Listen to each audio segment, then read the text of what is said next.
Bonjour tout le monde, c'est Thibaut du site Corrige ton impôt. Aujourd'hui, une vidéo qu'on m'a beaucoup demandé. On va prendre le cas de quelqu'un qui gagne 10 000 euros en micro-entreprise, qui arrive à faire une facture de 10 000 euros. On va imaginer pour lui la pire des situations possibles et on va voir combien il a réellement à la fin dans sa poche. Et vous allez voir qu'on est très loin des 10 000 euros.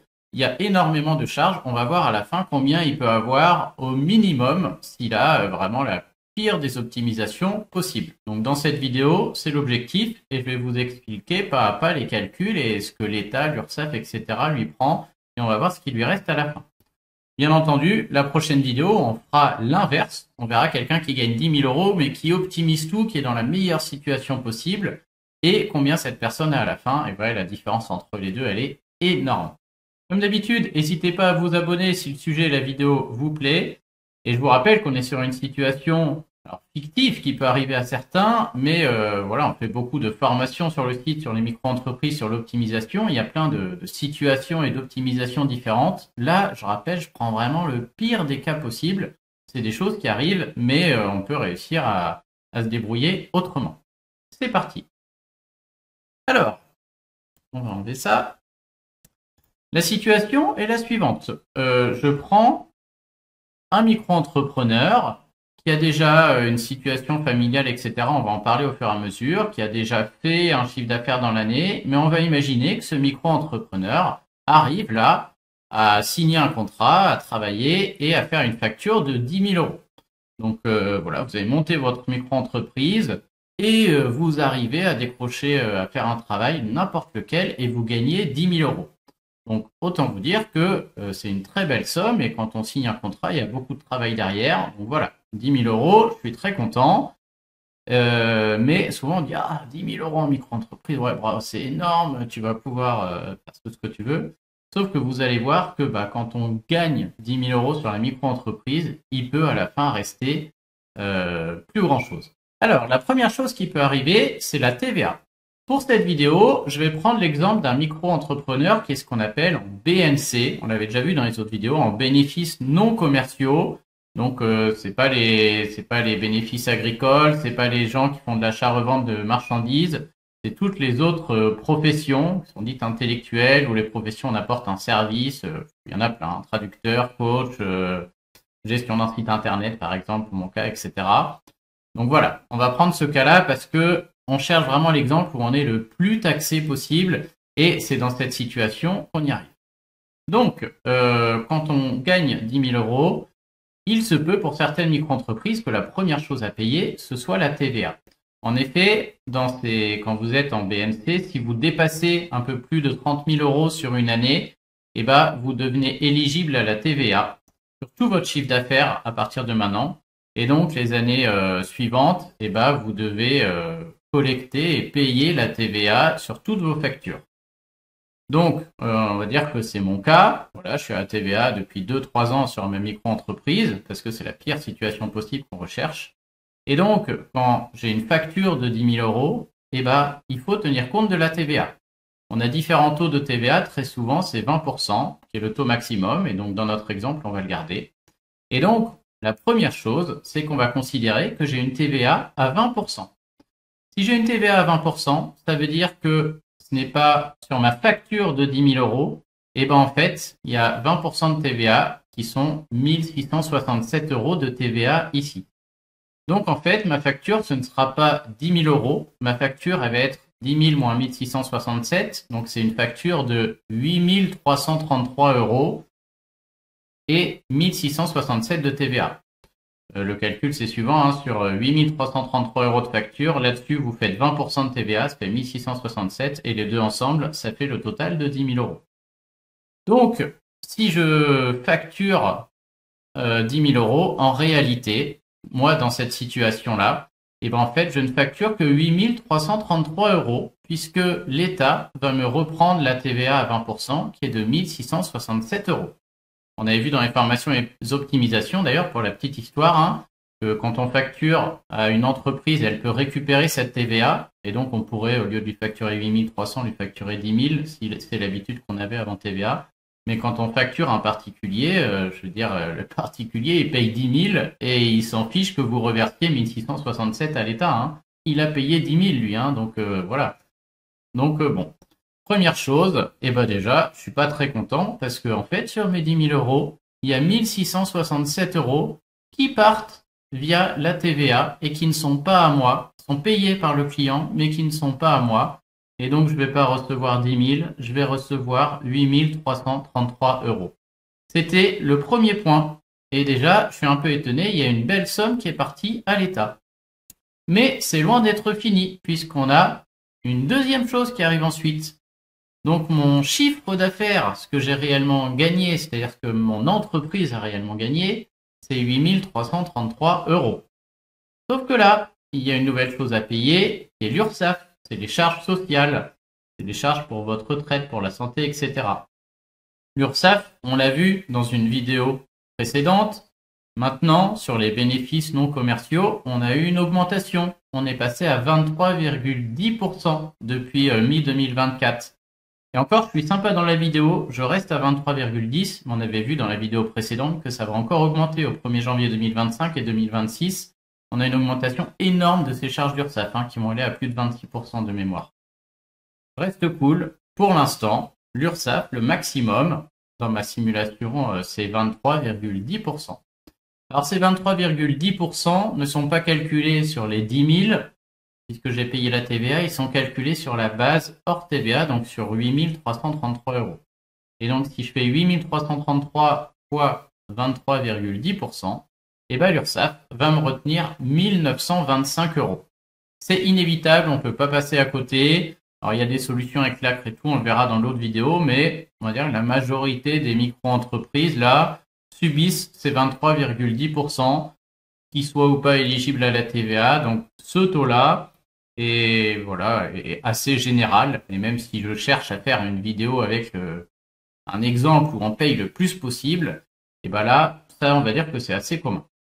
Et donc, il me reste plus que, j'ai pas 8333 en vrai, j'ai l'URSSAF qui passe par là, j'enlève les 1925 que je dois payer à l'URSSAF, je les paye soit le mois suivant, soit le trimestre suivant, et il me reste donc 8333 moins 1925, il me reste pas 8333, il me reste 6408. Vous voyez, je suis parti de 10 000, j'ai déjà perdu quasiment plus de 30%, puisqu'il me reste plus que 6400. Donc voilà. Ça descend vite. Mais ce n'est pas fini, malheureusement, puisque ces 6408 appartiennent en fait à l'entreprise, et pour les récupérer, il faut payer l'impôt sur le revenu. Donc c'est plus les charges sociales de l'URSSAF, l'impôt sur le revenu, ça va à l'État. Alors là, effectivement, au niveau de l'impôt sur le revenu, on a plusieurs optimisations possibles, on a plusieurs cas possibles, hein. Il y en a qui sont prélèvements libératoires, d'autres sous un autre régime. On a vu toutes ces optimisations dans les formations, on en reparlera dans d'autres vidéos. Mais là, vraiment, je vais considérer la pire des situations possibles. Donc la pire situation possible, c'est que la personne soit ce qu'on appelle à l'impôt sur le revenu au système de la déclaration d'impôt. C'est-à-dire que le chiffre d'affaires de la micro-entreprise va rentrer quand on fait notre déclaration d'impôt. Et l'impôt va être pris à ce moment-là. Donc là, attention, la base qui est retenue pour calculer l'impôt, c'est les 8333. C'est-à-dire que la TVA est bien enlevée pour calculer l'impôt. Par contre, on n'enlève pas les charges sociales, hein. On garde la même base, parce que les 8333 gagnés, ça sert à calculer les charges sociales et ça sert à calculer l'impôt. Il n'y en a pas un qui s'enlève avant calcul de l'autre. Donc ces 8333, je vais les déclarer un an plus tard quand je vais faire ma déclaration d'impôt sur le revenu, et c'est à ce moment-là que je vais payer l'impôt.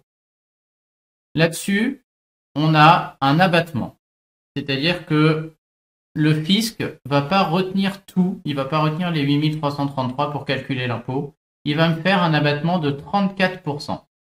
Et donc pour calculer l'impôt, on va considérer que c'est pas 8333 qui sont sur la déclaration d'impôt, que ce sera pas ça.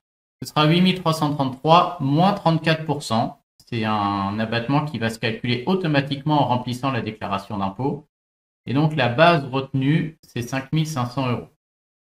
Ces 5 500 euros vont s'ajouter à tous mes autres revenus. Si je suis marié, ça va s'ajouter au revenu de mon conjoint. Si si j'ai d'autres revenus, un salaire à côté, des revenus fonciers, etc., ces 5 500 vont s'ajouter avec ces revenus et donc vont subir le taux d'impôt.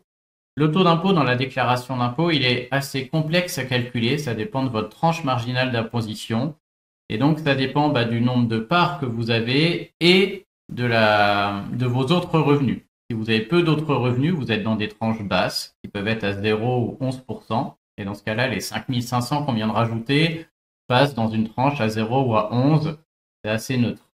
Par contre, si vous avez déjà pas mal de revenus, parce que votre femme, par exemple, a un salaire moyen, on arrive très vite à 30%, un salaire, on va dire, assez classique, où vous avez un peu de revenus fonciers, vous-même, vous avez déjà un gros chiffre d'affaires par ailleurs, et donc, le fait de rajouter cette nouvelle facture, vous êtes déjà dans une tranche haute, vous pouvez être déjà dans une tranche à l'ordre de 30%. Et pour les très très aisés, on a aussi des tranches à 41 et 45%. Donc là, pour ma simulation, je vais considérer que cette personne, elle est déjà dans une tranche à 45%. Et donc, si j'ajoute cette nouvelle facture, tout va passer à 45%. Donc, les 5 500 après abattement vont tous passer à 45%. Là-dessus, j'admets que c'est un cas qu'on rencontre très rarement parce que les gens qui sont à 45%, c'est rarissime. Donc, je vais le faire pour l'exemple. Et après, on va faire quand même le contre-exemple avec une tranche à 30% qui, elle, est très commune et qui concerne beaucoup plus de personnes. Et voilà, on m'a demandé de montrer le max, on va montrer le max. Donc le max, qu'est-ce qui se passe? On déclare 8 333, on a un abattement de 34%, donc c'est que 5 500 qui rentrent dans la déclaration d'impôt.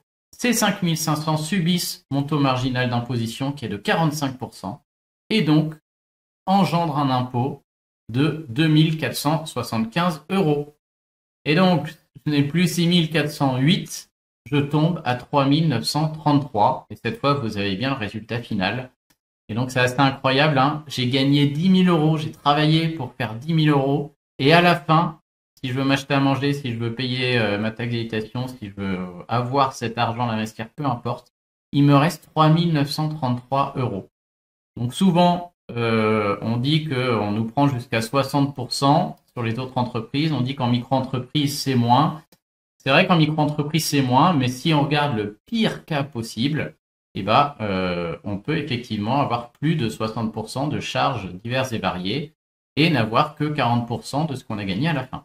Donc là, dans mon cas, c'est le cas. J'ai gagné 10 000 et à la fin, il me reste un tout petit peu moins de 4 000. C'est le pire cas possible. Je vous précise que en micro-entreprise, on ne peut pas déduire les frais qu'on a eus. Donc même si j'ai eu des frais pour ces 10 000 €, je suis allé chez le client, j'ai acheté des choses et autres, ça ne changera rien. C'est le principe d'un micro-entreprise. Et je pourrais avoir des coûts fixes par ailleurs. En micro-entreprise, il y en a peu, mais il y en a quand même un, c'est la CFE. Alors la CFE, c'est la cotisation foncière des entreprises. Si vous voulez, c'est une mini-taxe foncière des entreprises qui dépend de mon chiffre d'affaires. Donc en plus de ça, je vais avoir une taxe fixe. Je ne l'ai pas mis dedans. C'est déjà pas mal, mais voilà, on peut noter qu'il y a ça en plus au cas où. Sans compter peut-être la mutuelle, etc. Donc on arrive là. Donc avant de clôturer la vidéo, on va quand même faire, je pense que c'est intéressant, un impôt sur le revenu plus fréquent. Puisque dans le cadre de cette vidéo, tout ce que j'ai dit, si je reviens sur le début, 10 000 €, la TVA à 20%, c'est assez commun. Les gens qui dépassent 35 000 de chiffre d'affaires, qui ont la micro-entreprise au bout de quelques années, si on la garde, c'est qu'elle marche bien, c'est leur activité principale. On devient éligible à la TVA, ça arrive. Donc à partir du moment où je gagne 10 000 €, en fait, j'ai que 8 333. Donc ça arrive. Ensuite, l'URSSAF, 23,10%, c'est tout le monde. Alors, à part les gens qui commencent ou qui ont, on verra dans l'autre vidéo, qui ont droit à l'ACRE, c'est assez rare. Les 23,10%, c'est pour tout le monde. Donc, on arrive aux 6 408, ça c'est tout le monde. Par contre, au moment de la déclaration d'impôt, c'est vrai que de manière plus fréquente, on a l'abattement de 34, ça c'est sûr, mais le taux d'impôt, c'est rarement 45%, comme on l'a vu, c'est plutôt 11 ou 30. Donc là, je vais garder 30, on le voit assez souvent quand même. Et donc, si vous avez un taux d'impôt à 30%, c'est 8 333 moins l'abattement de 34, ça fait qu'il reste 5 500 qui rentrent dans la déclaration d'impôt. Ces 5 500 subissent votre taux marginal d'imposition qui est de 30%, parce que vos autres revenus vous ont déjà fait basculer à 30, que ce soit vos autres micros ou les revenus de votre femme, etc. Et dans ce cas-là, l'impôt sur le revenu est de 1 650 euros. Ce qui fait que, au final, votre micro-entreprise, vous êtes parti de 10 000 et à la fin, il vous reste 4 758 euros. Donc, on est tout proche des 50% de moins. Et donc, c'est souvent un calcul rapide où on dit que, voilà, quand on est une micro-entreprise qui marche bien ou une situation, on va dire, assez classique d'un ménage dans une tranche à 30%, et ben quand une micro-entreprise gagne 10 000, il nous reste la moitié, grosso modo.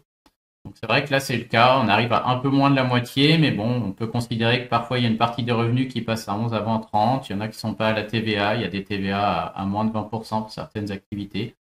Bref, vous avez l'idée. Donc voilà, ça c'était la pire situation possible en micro-entreprise, vous ne ferez pas pire, mais la pire situation est là, je gagne 10 000 euros et j'ai 60% qui va partir dans des choses diverses et variées, TVA, charges sociales, impôt sur le revenu, et j'arrive sur un final de 3 933 euros.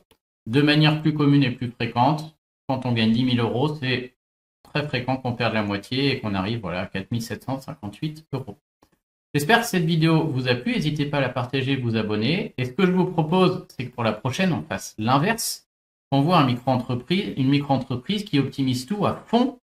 On verra sans la TVA, au niveau des charges sociales, des fois il y a des choses à faire. Au niveau de l'impôt sur le revenu, on peut optimiser vraiment beaucoup.